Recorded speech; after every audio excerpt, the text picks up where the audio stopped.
Maintenant, Jean-Philippe Nilor, député de la 4e circonscription de la Martinique, est avec nous. Bonsoir à vous. Bonsoir, bonsoir à tous les téléspectateurs. Alors merci à vous d'avoir accepté notre invitation.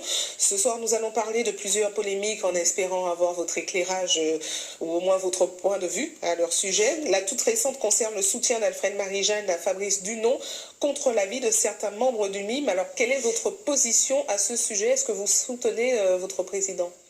Non, le problème, c'est pas de soutenir ou de ne pas soutenir le président. Moi, je trouve déplorable que des débats qui devraient se tenir en interne au sein d'un parti politique soient jetés sur la place publique de cette manière-là. Et je crois que chacun a sa part de responsabilité. Dans cette affaire, je considère que les discussions doivent avoir lieu en interne, c'est pas sur Internet, et on connaît tous les méfaits d'Internet, ça porte beaucoup, mais ça porte aussi beaucoup de difficultés. Je pense que ces questions doivent être réglées en interne. Mais ce qui a choqué ceux qui ont mis l'affaire sur le net, justement, c'est le fait que les membres avaient voté à l'unanimité pour une autre candidate et que Alfred Marie-Jeanne, il a fait contre l'avis de tous, finalement. Non, ce n'est pas vrai de dire ça dans ces termes-là. Il n'y a jamais eu de vote à l'unanimité.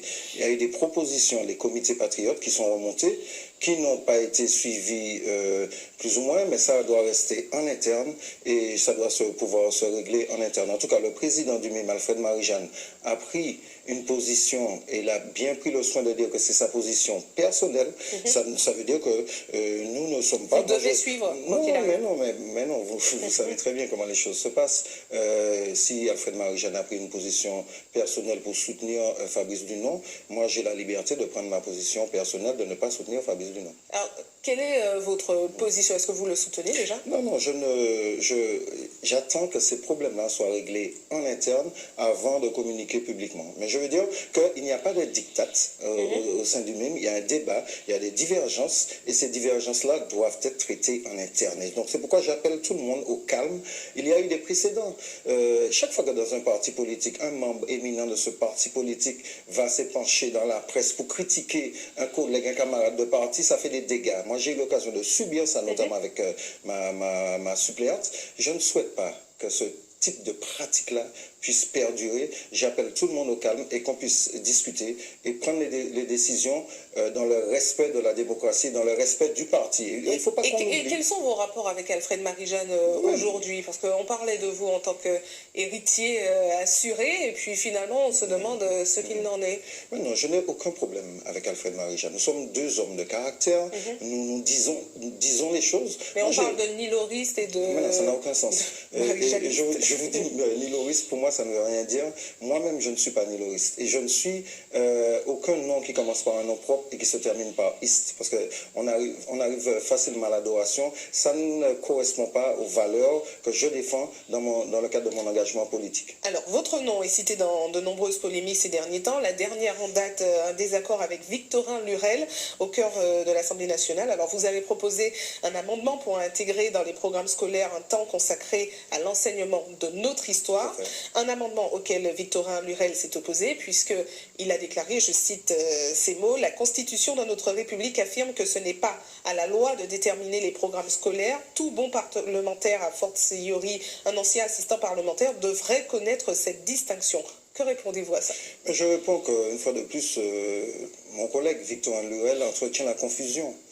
Parce qu'il remet en cause, sans remettre en cause mes compétences en tant que député. Je rappelle que cet amendement a été co-signé par Alfred Marie-Jeanne, par André Chassaigne et par une dizaine d'autres ténors de l'Assemblée. Donc on n'a pas de leçon à recevoir de Victorin Lurel à ce niveau.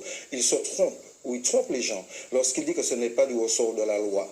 Parce que le Code de l'éducation est bien constitué de lois. L'article 311-1 dit très clairement que pour assurer l'égalité et la réussite des élèves, l'enseignement est adapté à leur diversité par une continuité éducative au cours de chaque cycle et tout au long de la scolarité. Donc on voit bien que c'est la loi qui peut permettre d'imposer et de rendre obligatoire et non plus seulement facultative l'enseignement de l'histoire de notre territoire aux enfants de Martinique. Tout simplement, je dis au-delà de ce constat-là, mon amendement, il relève du bon sens.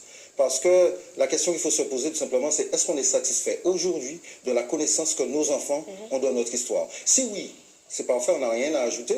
s'il y a encore à parfaire les choses, s'il y a encore à améliorer les choses, eh bien cet amendement trouve tout son sens. Mais en réalité, ce qui se passe, c'est que nous avons des députés, des parlementaires qui sont élus par les peuples d'outre-mer et qui, arrivés en France, sont plus français que les Français. Et ça ne les gêne pas du tout de défendre nos ancêtres les Gaulois, mais chaque fois qu'il s'agit de mettre en avant notre histoire, de transmettre ce que nous avons comme valeur à nos enfants, ça pose problème.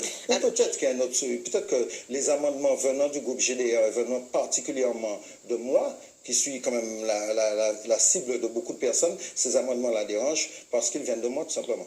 Alors la réponse de Victorin Lurel a été publiée sur le site Bondamanjak qui vous attaquait déjà sur de nombreuses affaires. L'une d'entre elles a fait le tour des réseaux sociaux, elle concerne votre vie privée mais au sein de l'Assemblée nationale. Alors comment vivez-vous toutes ces attaques et pourquoi vous ne portez pas plainte? Alors je vis ça avec beaucoup de sérénité. Parce que j'ai ma conscience pour moi. Et je dis au peuple martiniquais qui m'entend, c'est quand même déplorable d'en arriver à ce niveau-là. Qu'aujourd'hui je sois appelé, interrogé sur ces questions-là, je trouve ça quand même petit. Dans ma vie, je n'ai jamais eu de relation sexuelle dans un ascenseur de ma vie. Encore moins celui de l'Assemblée nationale.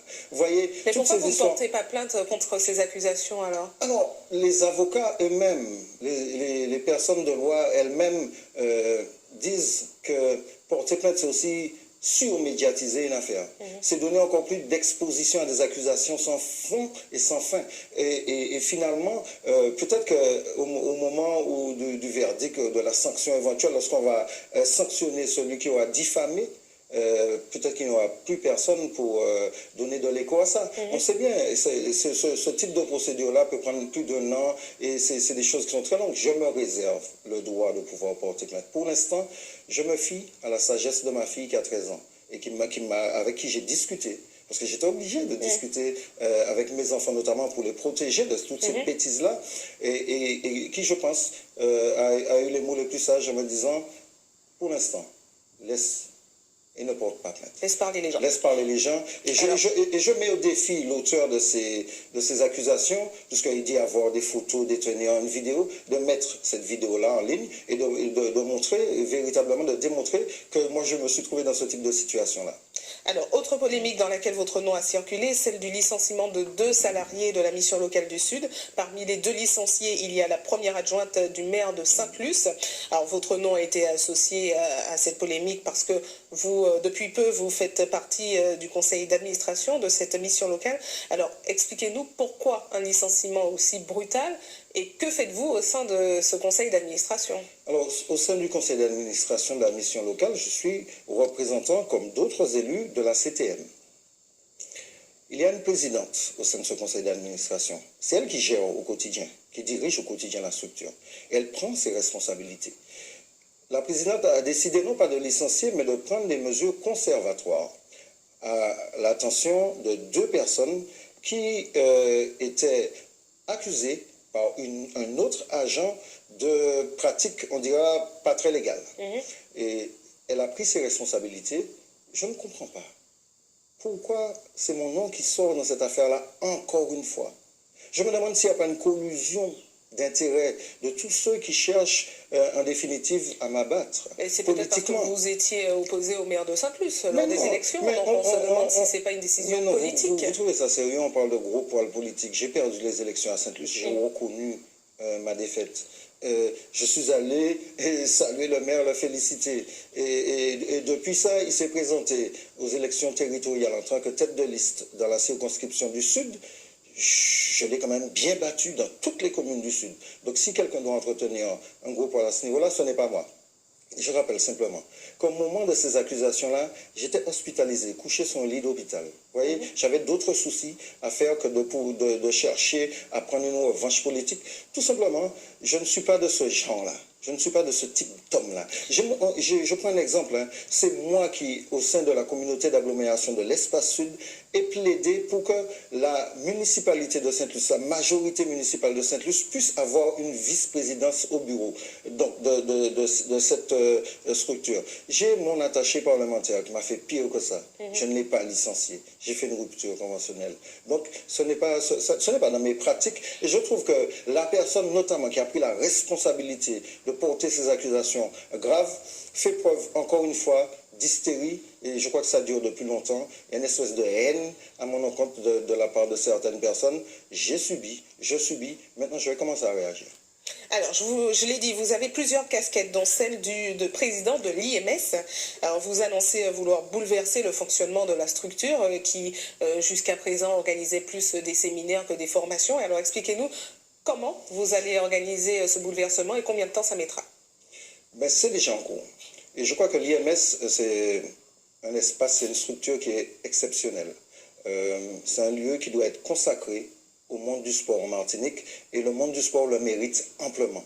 Ce n'est pas normal qu'une telle structure soit évolue ou soit en train de végéter dans l'indifférence générale en Martinique.